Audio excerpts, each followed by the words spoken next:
Your mango tree can bloom 2 times, 3 times, even 4 times in a single year, and most people have no idea why theirs only blooms once, or sometimes not at all. There is one hidden reason your tree refuses to flower again, and once you understand it, you can force it to bloom, again and again, starting in as little as 1 month from today. Stick with me, because by the end of this video, you will know exactly what to do, step by step, in the exact order that works. And if you love growing your own fruit trees at home, go ahead and hit that subscribe button right now, because this channel is packed with simple, practical tips just like this one, and you don't want to miss what's coming next.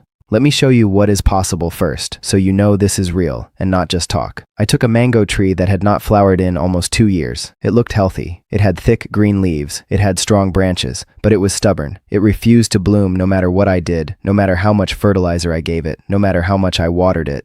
Then I changed just a few things you are about to learn in this video, and within about 4 to 5 weeks, that same tree was covered in flower clusters from top to bottom. A few months later, after the fruit was harvested, it did it again. Then again, later that same year. This is not luck. This is not a rare trick that only works in one climate or one type of soil. This is a method based on how mango trees actually work on the inside, how they think, in a sense. And it works almost anywhere, as long as you follow the steps in the right order, and you don't skip the waiting part. Now let's talk about the problem, because if you are watching this, you already know the frustration. You planted a mango tree. You watered it faithfully. You fed it. You gave it sunlight. The tree grew tall. The leaves are shiny and full, and everything looks perfect from the outside. But no flowers. Or maybe it flowered once, gave you a small harvest, and then just stopped, like it forgot how to do it again. Every year after that, nothing. Just leaves. More leaves. You start to wonder if something is wrong with the tree. You start to wonder if you did something wrong.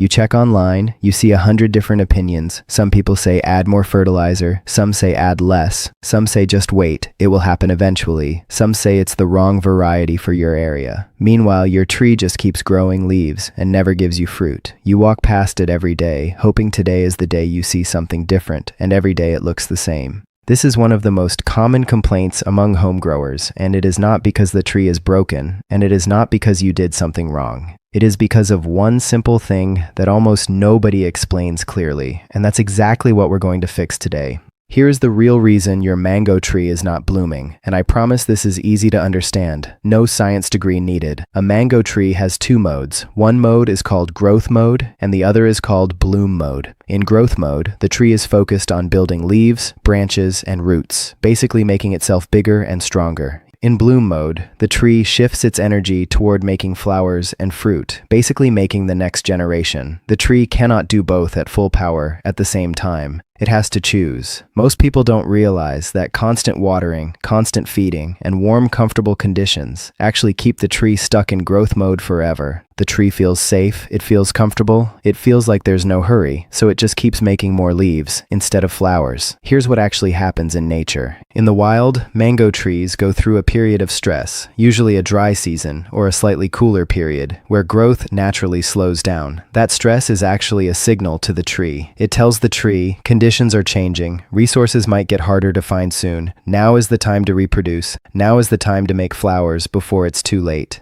This is the real reason your tree isn't blooming. It has never received that stress signal. It has been living too comfortably, like it's always summer, always full of water, always well fed, with no reason to rush into flowering. Once you learn how to create that signal on purpose, safely and gently, you can trigger flowering whenever you want, instead of waiting around and hoping season after season. Now, let's get into the actual steps. This is the main part of the video, so pay close attention, because each step matters, and skipping one can slow down your results or stop them from happening altogether. Step 1 is to stop overfeeding your tree with nitrogen. Nitrogen is the nutrient that pushes leafy green growth, and it's the main ingredient in most all-purpose fertilizers. If you are using a general all-purpose fertilizer, or if you are using something like fresh manure or lawn fertilizer, you are likely feeding your tree too much nitrogen without even realizing it. This keeps the tree locked in growth mode, building more leaves instead of shifting toward flowers. For the next phase of this process, stop using high nitrogen fertilizer completely. Instead, switch to something low in nitrogen, but higher in phosphorus and potassium. These 2 nutrients support flowering and fruiting, instead of leaf growth. You can find fertilizers labeled for blooming or fruiting plants at almost any garden store, and they work well for mango trees too. Look at the 3 numbers on the fertilizer bag. The first number is nitrogen.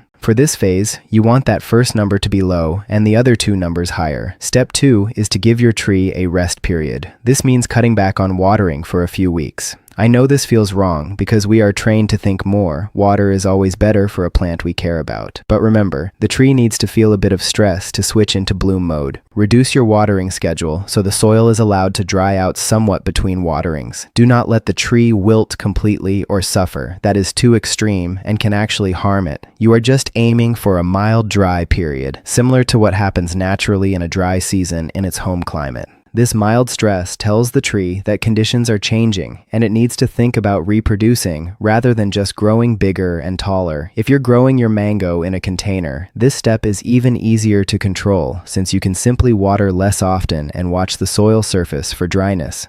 Step 3 is light pruning. Done the right way, many people either avoid pruning completely out of fear or they prune too hard and shock the tree into a stress response that has nothing to do with flowering. The goal here is light, careful pruning, nothing dramatic. Remove any dead branches, weak, thin twigs, and any branches that are crossing over each other or crowding the center of the tree. This opens up the tree so that sunlight can reach more of the branches evenly, not just the ones on the outside. It also redirects the tree's energy toward the healthy branches that are left, which encourages those branches to eventually produce flowers instead of just more leaves. Do this pruning during the resting period, not during a phase of active new growth, so the tree isn't confused about which direction to focus its energy next. Step 4 is using a proven flowering trigger spray. Experienced mango growers around the world use a simple spray made from potassium nitrate mixed with water. This spray is applied directly to the leaves of the tree. Potassium nitrate sends a strong signal to the tree that mimics natural stress conditions, encouraging it to start forming flower buds instead of continuing leaf growth.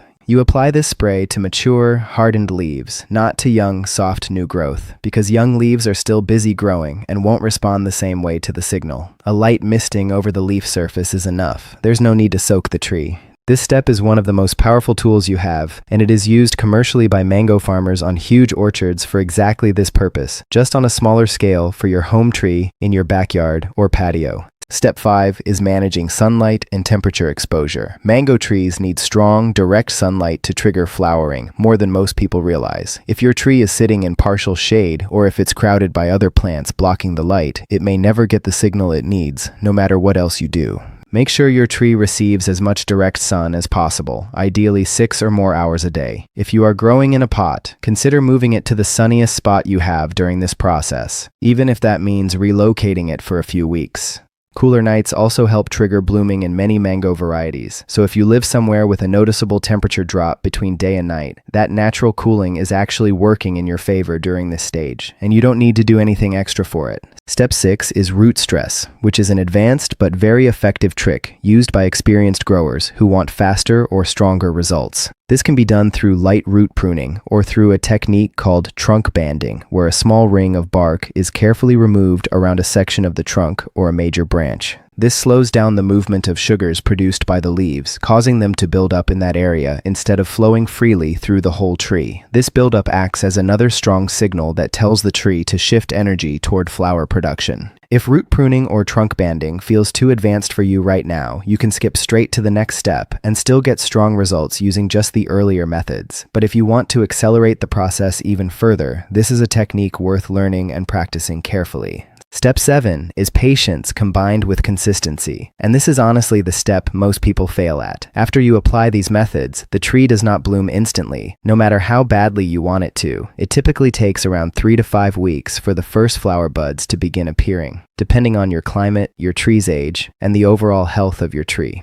During this waiting period, continue the reduced watering schedule, avoid high nitrogen fertilizer completely, and make sure the tree is getting plenty of sunlight every single day. Many people give up right before the flowers appear because they don't see results in the first week or two and assume it isn't working for their tree. Trust the process and give it the full month before deciding whether to adjust anything at all. Step 8 is caring for the flowers once they appear, because the work isn't over just because you see buds. When you finally see small clusters forming at the tips of the branches, this is the moment to slowly increase watering again, but do it gradually, not all at once. A sudden flood of water right when flowers are forming can actually shock the tree and cause the young flowers to drop off before they even open. Keep the watering light and consistent as the buds develop. Avoid spraying water directly onto the flower clusters themselves, since too much moisture sitting on the blooms can encourage fungal problems that ruin the flowering before it turns into fruit. If pollinators like bees are active in your area, they will usually take care of pollination naturally, without any help from you.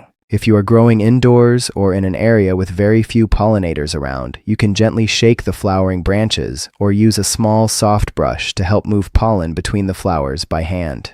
Step 9 is repeating this cycle to get multiple blooms throughout the year, which is really the whole point of this video. Once your tree finishes its fruiting cycle from the first round of flowers, allow it a short recovery period with normal watering and balanced feeding for a few weeks, letting it rebuild its energy. Then, begin the process again, starting with the reduced nitrogen, the rest period, the light pruning, and the potassium spray in that same order as before. Many home growers who follow this cycle consistently can get their mango trees to bloom 2 or even 3 times within a single year, especially in warmer climates where the tree doesn't go fully dormant during any part of the year. This turns your mango tree from a once-a-year producer, or worse, a never producer, into a tree that keeps giving you flowers and fruit on a repeating schedule you actually have some control over. Now let's talk about common mistakes, because these are the exact reasons so many people struggle with this even after they've tried, and I want to make sure you avoid every one of them. The first common mistake is overwatering out of love. It feels natural to want to give your tree more water when you care about it and want it healthy. But constant heavy watering keeps the tree comfortable and stuck in growth mode indefinitely. Without that mild stress period, the flowering signal never gets triggered, no matter how many years pass. The second common mistake is using too much nitrogen fertilizer, especially fast-release lawn fertilizers or fresh manure that people assume is always good for plants. These push rapid leaf growth, which competes directly with flower production for the tree's limited energy. If your tree keeps producing tons of new leafy branches instead of flowers, nitrogen overload is almost always the hidden cause. The third mistake is pruning too aggressively or at the wrong time of the cycle. Heavy pruning right when you want the tree to flower can shock it back into pure growth mode, since the tree will focus all its energy on healing and regrowing leaves instead of blooming. Light, careful pruning during the rest period is much more effective than a hard cutback done at the wrong moment. The fourth mistake is giving up too early, which might be the single biggest reason people fail at this. As mentioned before, flowering can take 3 to 5 weeks to show results after you start this process. Many people quit after just a week or two, right before they would have seen success, and they go back to their old watering and feeding routine, which resets the whole process and wastes all the progress already made.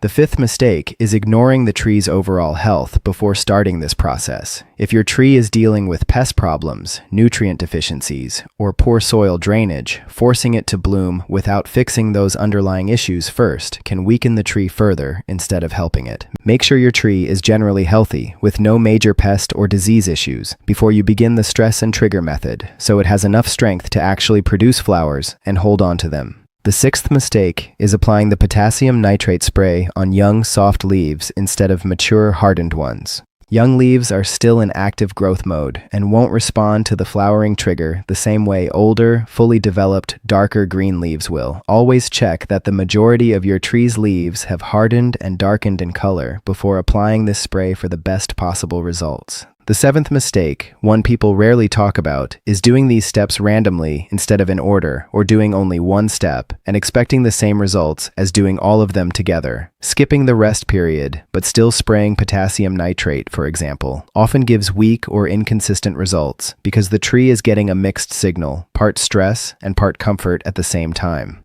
Now here is a bonus tip that most home growers never hear about, something experienced commercial mango farmers use to get incredibly consistent results year after year. Instead of relying only on natural weather changes to create stress, they combine multiple stress signals at the same time in a coordinated way rather than spacing them out randomly over many weeks. When these signals hit the tree together, the flowering response tends to be much stronger and much faster compared to doing just one method alone and waiting to see what happens. Another hidden trick many experienced growers use is covering the base of the tree with a reflective or light-colored mulch during the dry period.